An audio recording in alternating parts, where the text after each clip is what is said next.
hello, nice to meet you, and thank you for this interview.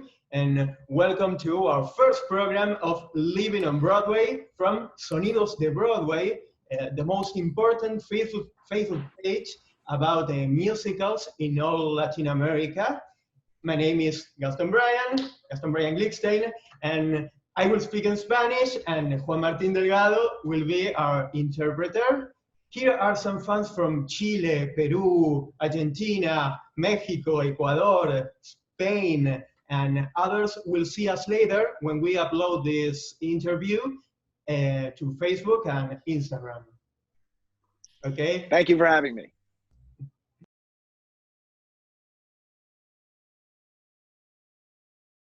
That's a really good question.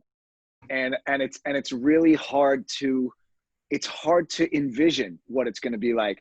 My personal opinion is that I think at some point we're going to have a vaccine. And I think because I don't foresee the world getting back to normal without a vaccine. And so I think that at some point in the near future, we are going to have a vaccine.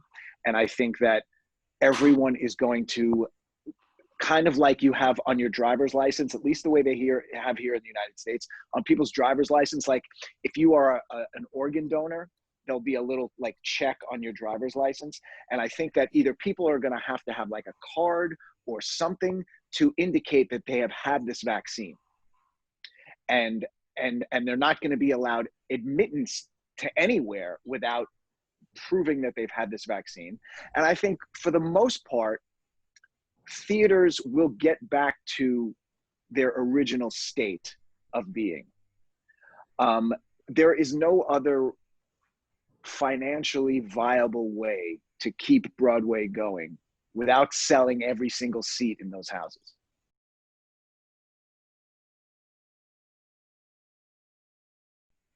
Well, I'll answer the first part first, which is, if by a man of faith you mean, am I religious? Do I believe in a supernatural God? No, I don't.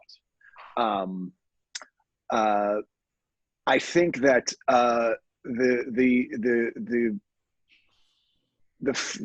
term no day but today, I mean, it seems rather obvious that as a message of hope, right? But it's one of those messages of hope that is actually very hard to put into practice, because we don't live in the now. As for the most part, human beings don't live in the moment. You know what I mean? There are entire movements of spirituality and of meditation and of of all sorts of different techniques to help people learn how to live in the moment, because it's just not part of our nature. We either live in the past or we live in the future, you know? And so it's really difficult to figure out a way to actually do that. But it really is the only way to be truly happy, because you can't change the past and you also can't predict the future. So to live in the future and to live in the past, you're living in a constant state of regret and uncertainty.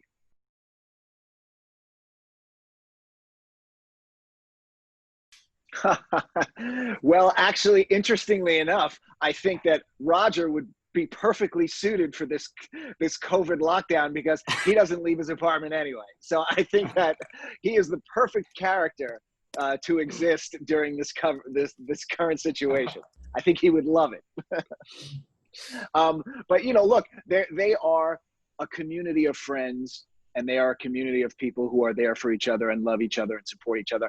And so that's what we need now more than anything. Even though we can't physically necessarily be together, what we need now is support and love from the people in our lives. And so I would hope that that the fact that group of friends, these group of characters in Rent, are those types of people, that they would get through this pretty well, and hopefully be a source of inspiration for other people, in the way that the characters actually are. People, one of the reasons why people love this show is that they want to be part of this group of friends. They love those characters. They want to be friends with those characters. When they see the characters go to the Life Cafe and in La Vie Boheme, and this whole group of friends are dancing on the they want to be part of that. You know what I mean? And so I think that I think that were these characters real and were they to exist, in today's society, they would still be that. They would still be a group of people that other people gravitated towards.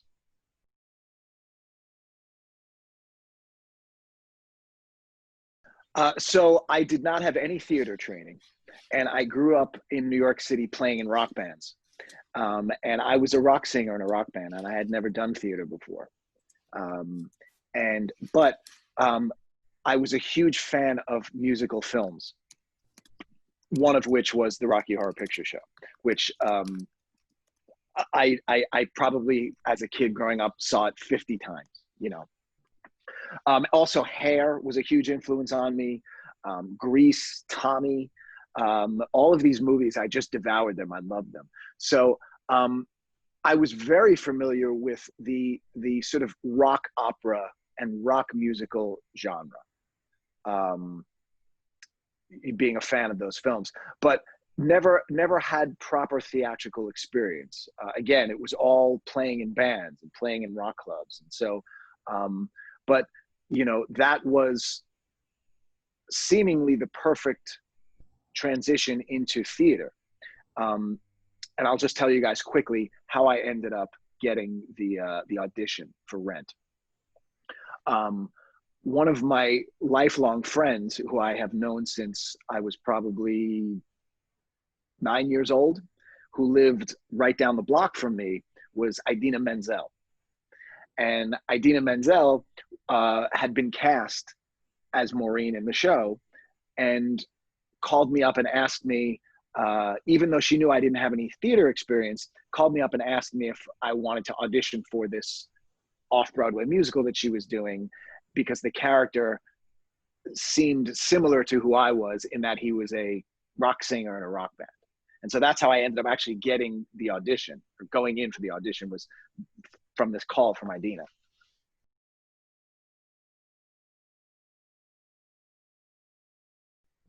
I get asked this question often, and as you can imagine, and I always feel like I'm letting people down with my answer, because my answer is always prefaced by reminding people that I only knew Jonathan for about 4 weeks. I was cast in December of 1995. I'd say mid-December of 1995 is when I was cast in the show, and we started rehearsals. Jonathan died January 18th. Jonathan died the night of our open dress rehearsal. So it was less than a month later. You know what I mean? So I didn't have that much time to get to know him. And most of the time that I spent with him was in a rehearsal studio. And in the rehearsal process, the writer is not generally very present, in that his work is already done for the most part, and it's now the job of the director and the musical director and the cast to put it on their feet. So I didn't have a lot of interaction with Jonathan. I didn't have a lot of alone time with him. I didn't have a lot of time to get to know him one-on-one. We had a few dinners together. I remember one time we had me and Daphne and Anthony and Jonathan had a snowball fight on our lunch break, in rehearsals one day. But unfortunately, that's really it. I didn't have a lot of time with him.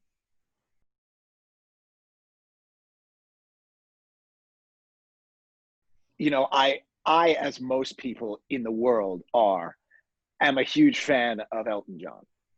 He's one of, he could be considered our modern day Mozart. You know what I mean? He is one of the most brilliant performers and songwriters, of that I can even think of certainly of the modern generation.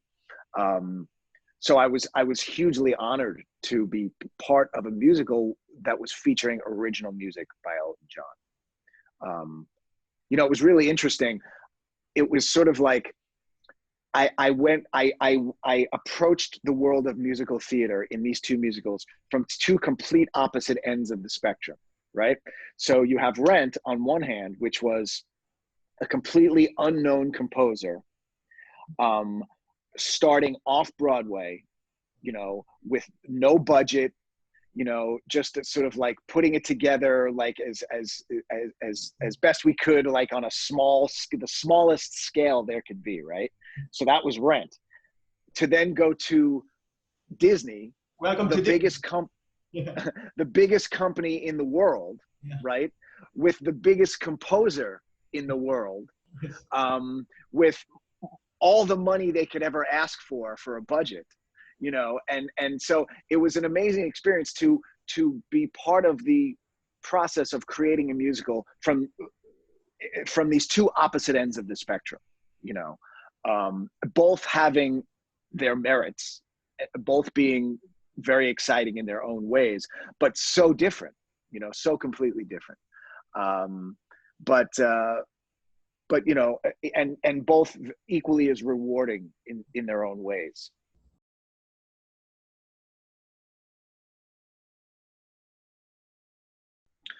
Well, it was after Rent and Aida, which were both rock musicals, it became very clear to me that I was being, I was being pigeonholed as the Broadway rock guy. And so people were thinking me as like a rock and roll Broadway singer. And I knew that if I was going to have a long career, I needed to break out of that.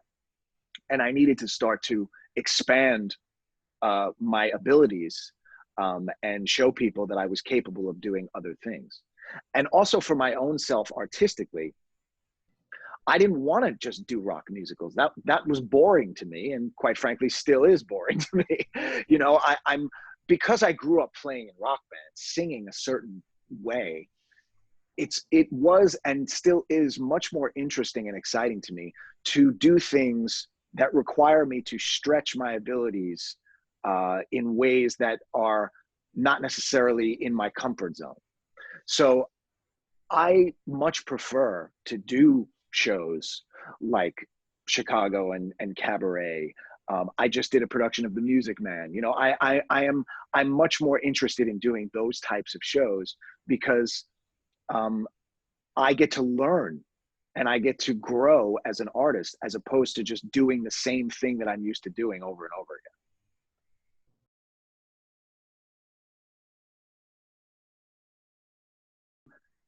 I really, really love musical comedy. And the more I get to do it, the more I love it. And the more I realize that I want to keep doing it. And Something Rotten was a dream role, not only to get to play this, this unbelievably legendary, iconic person, but to play him in such a way in which to reimagine him in a very comedic way. And so, and again, everything about that show was something new for me. I got to learn how to tap dance. I had never put on a tap shoe before that show, but I got to learn how to tap dance. I got to, and I got to work with and learn from some of the greatest comedic actors, Rob McClure, and all of the people that I got to work, and you can't buy that kind of experience. You can't get it anywhere other. I was so fortunate to get to learn how to do musical comedy from people who are so good at it, and I've been very fortunate in my career to have had that experience many times, to learn from people who are so good at doing something and to get to work with them and learn from them. It's how I've gotten where I am. You know, I never studied theater. I never studied acting. I never studied singing. I learned from the best in the world, you know, and I realized how fortunate I am. You know, I am, you know, as I said, you guys asked me if I'm a person of faith, which I said I'm not. So I hesitate to use the word blessed, but there's no other way to describe it other than to say I'm blessed and have been blessed.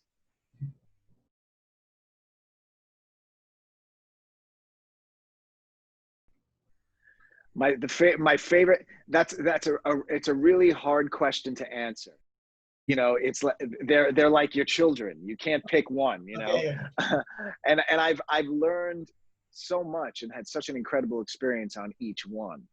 I would have to say the one that changed my life the most and the one that directed me permanently down this path was Cabaret. Doing that show had the biggest impact on the direction that my life would go in, because it showed me, it introduced me to the idea that there was so much richness to be had from a career in musical theater, and I didn't respect that until I did Cabaret.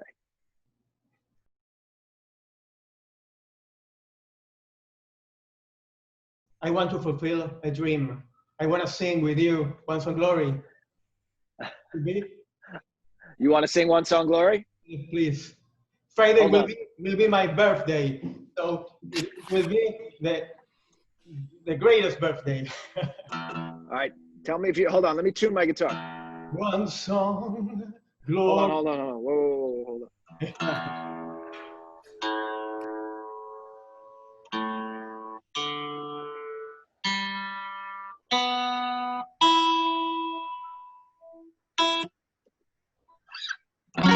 Can you hear it? Okay. Yeah? Okay. 1, 2, 3, 4. One song, glory. One song before I go, glory. One song to leave behind. Find one song, one last refrain. Glory from the pretty boy front man. Wasted opportunity. Thank you. Yeah. You're welcome. Absolutely. Thank you, Adam. Y este es un gran aplauso de todos los fans para vos y muchísimas gracias por tu tiempo. Muchísimas gracias por haberme dado esta entrevista y cumplirme mi sueño. Juan. He says, thank you so much for your time and for make his dream come true, which is singing. It's my pleasure. And thank you all for having me. I'm so glad I got to connect with you all. And I'm sending you all lots of love, and stay safe and stay healthy. Thank you, Adam. Thank you, Adam. Absolutely. Bye-bye. Bye, everybody. Adios.